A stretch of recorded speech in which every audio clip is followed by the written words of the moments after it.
बेटी की फिजूल खर्ची। दुनिया की चकाचौंध को कौन नहीं एंजॉय करना चाहता, लेकिन क्या फालतू की मौज मस्ती में पैसा खर्च करना सही है? देखिए जरा। आजकल अच्छी नौकरी मिलना कितना मुश्किल हो गया है। सही कहा, जहाँ भी जाओ तो केवल यही सुनने को मिलता है, फिलहाल जरूरत नहीं है। और अगर गलती से नौकरी मिल भी जाए तो उस तनख्वाह से 2 वक्त की रोटी भी नहीं खरीदी जाती। हाँ यार, ऊपर से रोज सुबह शाम घर वालों के ताने सुनकर ही पेट भरना पड़ता है। अब तो तेरा खाना बिना घर वालों के ताने सुने बिना पचता भी नहीं होगा, है? क्यों, तेरे घर वाले कुछ नहीं कहते? कहते तो हैं, पर क्या करें, कानों को सुनने की आदत हो गई है। अच्छा, तुम्हें एक जरूरी चीज बताना तो भूल ही गया। कल ना मुझे कमल का फोन आया था। कौन कमल? जो उस मोटे सेठ के दफ्तर में काम करता है? उसने बताया कि उसकी फैक्ट्री में कुछ काम है, उसे आदमियों की ज़रूरत है और तनख्वाह भी अच्छी है, तो चलते हैं क्या? अरे वाह, पूरे दिन भर में अब कोई अच्छी खबर जाकर मिली है। अगर मैं अपने घर वालों को बताऊंगा तो वो लोग खुशी से झूम उठेंगे। तो फिर देर किस बात की, चलो सुनाते हैं घर वालों को ये खुशखबरी। थोड़े दिन बाद दोनों फैक्ट्री में जाकर काम करने लगते हैं और उनको वो काम अच्छा लगता है। शहर की बात ही अलग है। ये चमचमाती हुई सड़कें, गाड़ियों का शोर, आंखें खोल देने वाले नज़ारे। शहर की इसी चकाचौंध में लोग अक्सर फंस जाते हैं मेरे दोस्त, तुम ये मत करना। क्यों, शहरों में क्या खराबी है?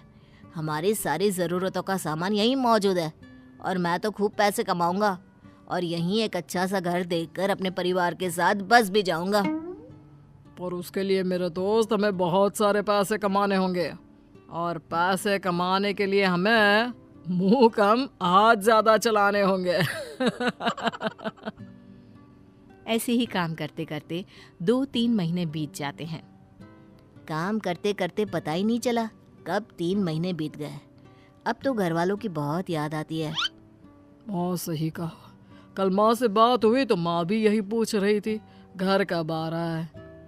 क्यों ना हम 4-5 दिन की छुट्टी लेकर गांव हुआ है। और हाँ, उससे पहले एक दिन बाजार जाकर घर के लिए कुछ सामान ले आएंगे। गांव में तो आधा सामान मिलता है, आधा नहीं। और मैंने सुना है शहर के बाजार बहुत बड़े और सुंदर होते हैं, वहाँ तरह तरह की दुकानें होती हैं। ठीक है, कल छुट्टी की अर्जी देने के बाद बाजार चलेंगे। अगले दिन बाजार में, अरे वो देखो, कितनी सारी दुकानें हैं, कितना सामान, कितनी बड़ी बड़ी दुकानें। अरे देखो तो कितना सुंदर लग रहा है। अच्छा, पहले वो सामान ले ले जो लेने आए हैं। हाँ हाँ, क्यों नहीं। फिर उस दुकान से शुरुआत करें क्या? नहीं, मुझे लगता है उस दुकान से, वहाँ से हमें सस्ता और अच्छा मिलेगा। और तुम्हें ऐसा क्यों लगता है? क्या वो दुकान तुम्हारे रिश्तेदार की है? नहीं, तुम्हारे। अरे दिमाग के पैदल इंसान, क्योंकि वहाँ पर ज्यादा भीड़ है और दुकान में डिस्काउंट का ऑफर चल रहा है। तुम्हें तो सब पता है यहाँ के बारे में। अब चलोगे भी? हाँ हाँ चलो। अरे बस भी करो, कितना सामान लोगे?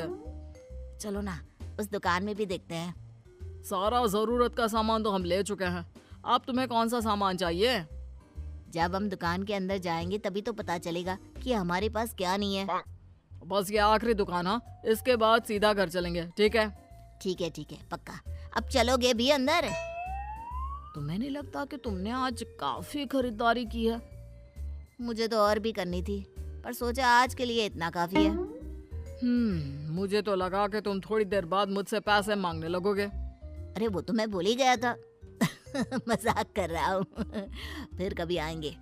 आज सच में बहुत मजा आया। वैसे घर वाले अपने लिए तोहफे देखकर बहुत खुश हो जाएंगे। खरीदारी तो हो गई भाई, अब पेट में चूहे दौड़ रहे हैं, चलो कुछ खा लेते हैं। ठीक है, चलो वहीं खा लेते हैं। खाना कितना अच्छा था, मेरा तो पेट फुल भर गया है। रोजाना कैंटीन का वो बेस्वाद खाना खाकर मेरा मुंह भी बेस्वाद हो गया था। आज कुछ स्वादिष्ट खाकर दिल को सुकून मिला। रोज ऐसा खाने को मिले, क्या मजा आ जाए।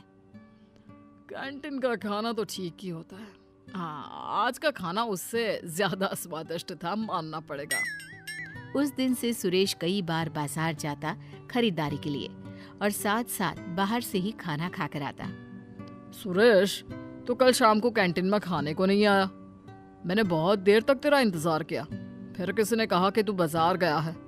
अभी कुछ दिन पहले ही तो तू बाजार गया था, कल फिर से क्यों गया? अरे कुछ दिन पहले जब मैं बाजार गया था ना, तो वहाँ एक बहुत बढ़िया जूते देखे थे, पर मैं ले नहीं पाया। और अब जब तनख्वाह आ गई तो कल ही मैंने वो जूते खरीद लिए। देख, आज मैं पहन कर भी आया हूँ। हाँ यार, ये तो बहुत महंगा लगता है।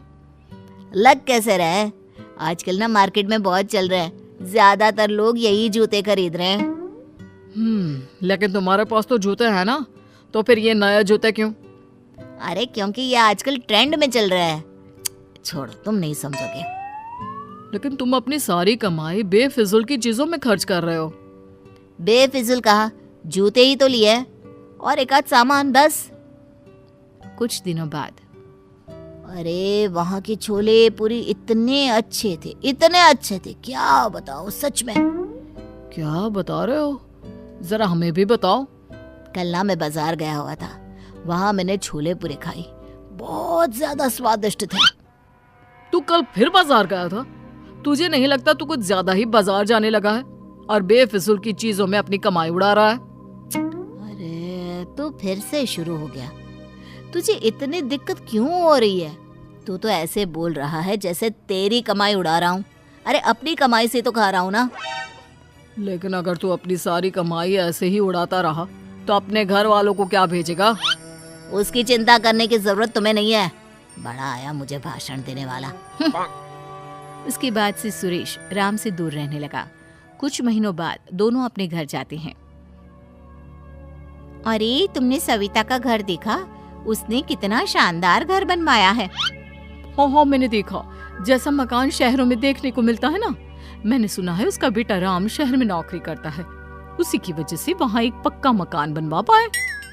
अब हर किसी की किस्मत सविता की तरह थोड़ी ना है। इतना मेहनती बेटा, नहीं तो काम तो सुरेश भी वही करता है, पर क्या करे, उसने अपनी सारी कमाई फिजूल की चीजों में खर्च कर दी। दूर से सुरेश सब बातें सुन रहा होता है। काश मैंने तब राम की बात मान ली होती तो आज ये सब सुनना नहीं पड़ता। अब पछताने से क्या फायदा दोस्त, तुम अपना पैसा फिजूल चीजों में बहा चुके हो।